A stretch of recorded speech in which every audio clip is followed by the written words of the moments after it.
Hello everyone, my name is Daej Hamilton. I'm a furniture maker and designer, and we are at Band Gallery for phase one of Daej Designs, which is my brand new collection.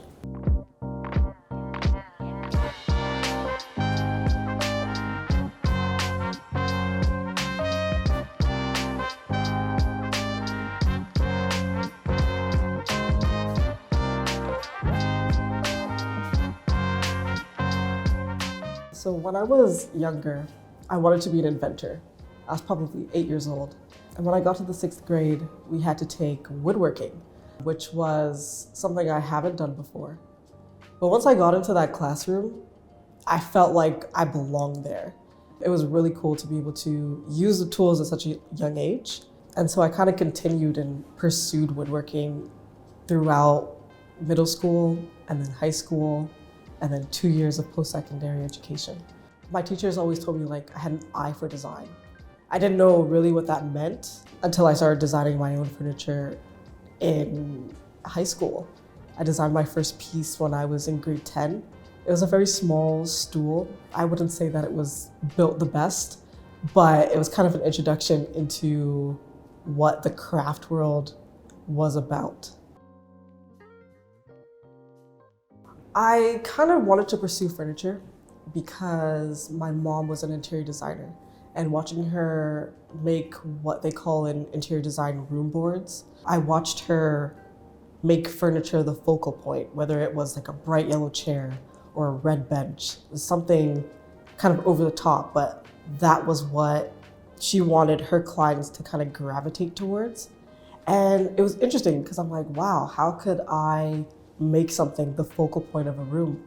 And so that's kind of where I was like, yeah, furniture is the way to do that. And I leaned towards woods because I felt like woods were just so rich and the grains were always different. You would never find a chair that had the same grain as another chair. When we think about furniture, sometimes we always have a story that goes behind it.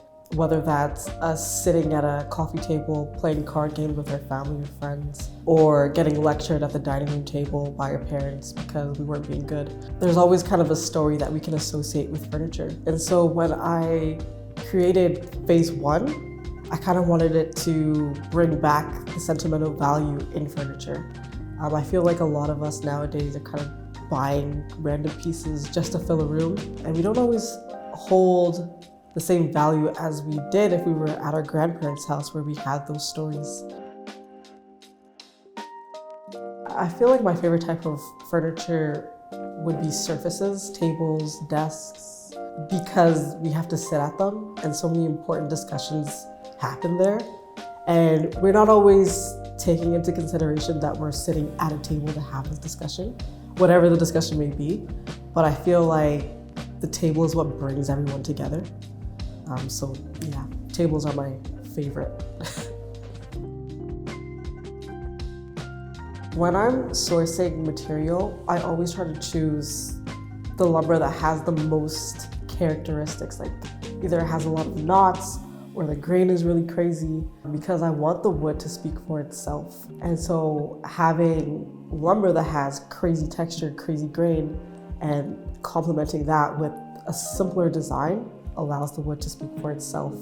But yeah, sourcing material is actually probably the best part of making furniture because I don't always know what the grain really looks like until I am in the shop milling it. Yeah, so most of the lumber in Ontario is actually ethically sourced, but I try to find someone who has actually cut down the tree or has kind of done all the work themselves, whether that tree has fallen or they had to remove it for whatever reason 20 or 30 years ago, because then there's not that much labor and other people kind of going into cutting down the tree and milling the tree. So even this bench here, this person had actually cut down this tree maybe 40 years ago as they were trying to create space for their own home that they ended up building this shed on their land.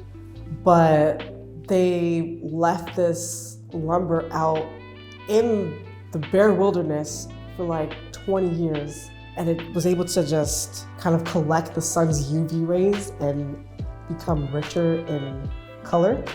But it was just like interesting to hear him talk about how he did that and like his reasonings behind doing that and doing the work all by himself. And then it kind of just brings an even bigger story to the bench. I like the fact that I can say, yeah, this person did all of this by themselves. When I'm building it, I kind of have more of appreciation for it because I know how hard that is to do kind of everything by yourself, as I'm doing everything by myself, from designing to sourcing to building to finishing sanding. Most businesses have like 5 people, but I kind of like doing it alone. It's kind of rewarding that way for me. So a lot of furniture makers will say like other furniture makers inspire them. But for me, it's Ernie Barnes. Ernie Barnes' paintings were just it was so cool to look at because of the way that he created his characters, and they were just so elongated. And so I would say my first big pieces was this desk called the Flat. And I was able to kind of use Ernie Barnes' elongated characters to kind of make elongated legs on this desk. And people would ask me, why'd you do it like that? I'm like, Ernie Barnes, just if you know, you know. But yeah, I feel like he really inspired me to kind of create these silhouettes with furniture. And so like in the back, on this side here, you can see like this console, this hallway table has very long legs, inspired by Ernie Barnes. Love that guy. So Daej Designs was kind of created as a response to white men in furniture making and design.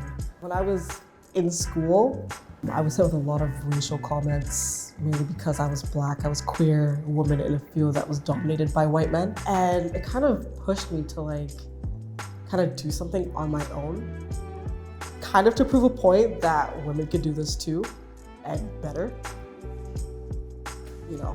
But yeah, I remember working for this company and having to resign because of the way that I was treated. And on my last day, the boss was like, I hope you don't work for anyone else. And I was like, you know what?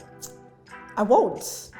And so I was like, you know, I'll do Daej Designs. After a year of planning, trying to get funds to like do the website, incorporate the business, April 4th, I was able to just say like, hey, this is Daej Designs. Kind of came out of, not necessarily out of nowhere, but it was a surprise to me that I was actually able to do this. And now, like almost 3 years later, I have my first show. After a little bit of thinking of like, why do I make furniture? Is one, because I like to see people smile when they're able to like touch a piece and they're like, oh my God, it's so soft. But also is really to inspire like the younger generations and older generations too, to kind of just go after what you want to do, whether it's furniture making, whether it's welding, whether it's plumbing, whether it's, you know, mudding drywall, kind of just doing what you love, despite there being a heavy male presence. You have no idea the type of change that you're about to create within a field. So just go for it.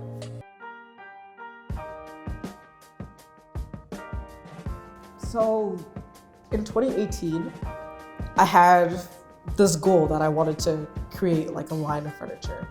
And the first piece that I drew was actually a bench. And then I was finally able to build it. And the way that I had envisioned this bench was that it was gonna have 3 seats.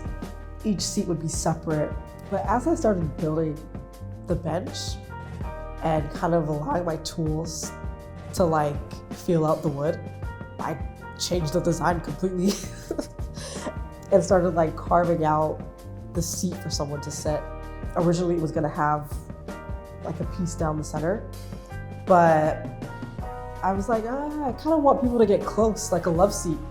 And like you can have someone here and kind of, you know, talk to them or whatever. without that separation being there. Kind of added to the sentimental value of furniture that I was going for.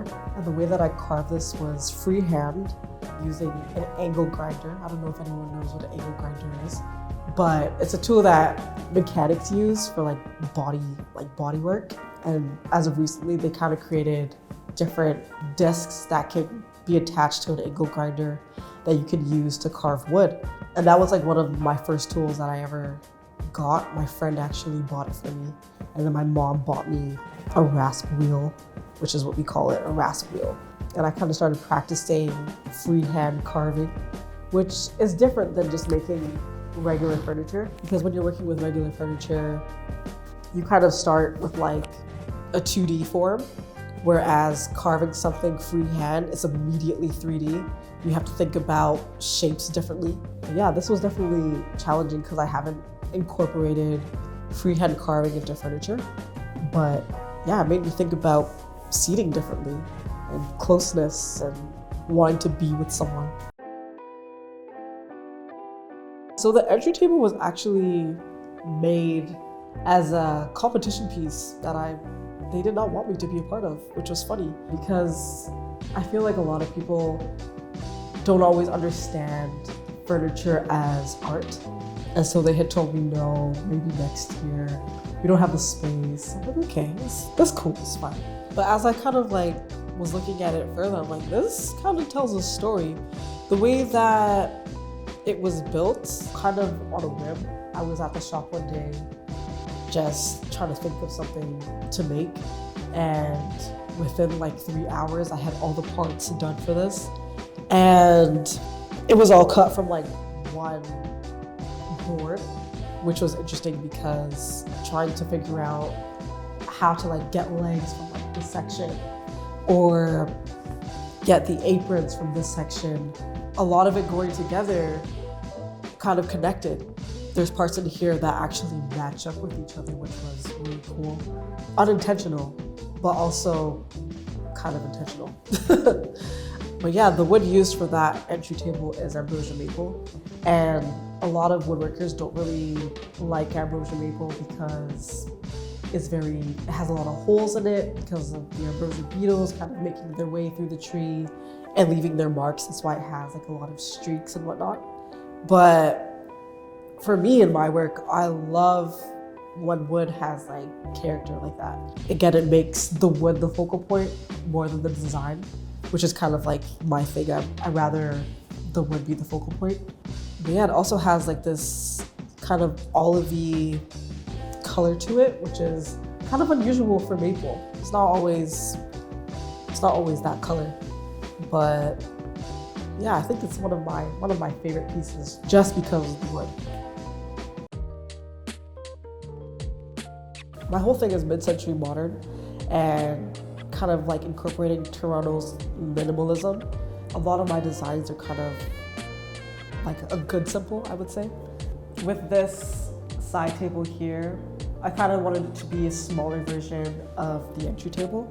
And so I incorporated a lot of those elements where it has splayed legs, it has a floating top, it has an angled top as well. And like a lot of these things, when I'm thinking about design, I don't always draw it out immediately. I kind of like am in the zone. I'm like, maybe I should just do this. And I do it. And then it works out, thankfully. But yeah, it's a good little side table, for your, living room, bedroom. Yeah. Usually when I make furniture, I always create a plan. But this particular table was kind of done on a whim. I had 0 plans and it challenged me in a different way to again, think about furniture in 3D, like how I was talking about when hand carving this bench. But being able to kind of see it come together, knowing what I want in my mind and executing it, it was a little bit challenging. But yeah, a lot of this wood came from a client's farm, which was cool. They ended up giving me a whole bunch of extra material after doing a build for them. And When I was looking at the material, a lot of it was kind of damaged and whatnot, not really usable. And so one of the reasons for having this brick laid top was because I was cutting out all of the pieces that were usable. And it created this really cool pattern. There's a lot of different types of maple in here. So we have sugar maple that they are actually using to like create maple syrup. We have spalted maple, there's curly maple in here, brown maple, and kind of just, allowing all of that to come together as one. It kind of fuels people's creativity because when you're looking at this table, now you're thinking of like other things. Where's this coming from? Why is it like this? As for the base, so again, I didn't have any plans for this, but when I make legs and whatnot, I always have like a template. And so I was in the shop one day and I was like, maybe I should just do this, create it like this. And then I used that template to create all 4 legs. And then again, thinking in 3D, thinking about functionality. What do people want in a coffee table? Do they want somewhere where they can put their blanket or something? Yeah, they do. So then I ended up creating a shelf to go along with the coffee table. In the end, it all worked out, but it was stressful. It was a little bit stressful. Like being able to talk about the character in the furniture, being able to touch this and feel like the hole that they tapped to like pour out the maple syrup from the tree. There's a lot of different stories that go along with this just because of the different pieces of wood used for the table.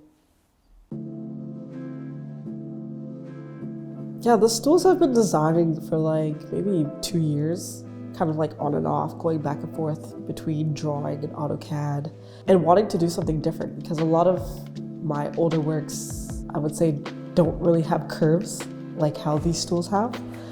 And so incorporating that style, especially even with the coffee table too, was something that was completely new to me and a little risky for like my first show, But yeah, I loved like the 3-legged design.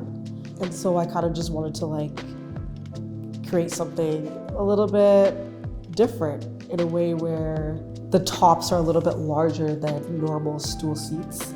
There's certain angles to this. All 3 legs are actually the same length, which is not always common. Sometimes in furniture making, the back leg may be a little bit longer to compensate for the shift in body weight. This part down here was very interesting to do because a lot of people, I feel, they kind of like, there's like certain ways to like make furniture. And a lot of people kind of take the easy route, but I did it the hard way, and I should have just did it the easy way like everyone else. But it was a learning curve a little bit because it wasn't something that I've done before. But yeah, I quite like them. I think it turned out really well. Sometimes whatever you're sitting on is not important, but being able to say like, hey, I'm sitting on this bench, a Black woman carved it by hand. We don't have to talk about that, but it's kind of a fact. And just being able to like, I don't know, get close, especially, during a time where we're not really able to do that right now. Kind of having that as a theme is important, especially for when we are able to kind of be close with people again.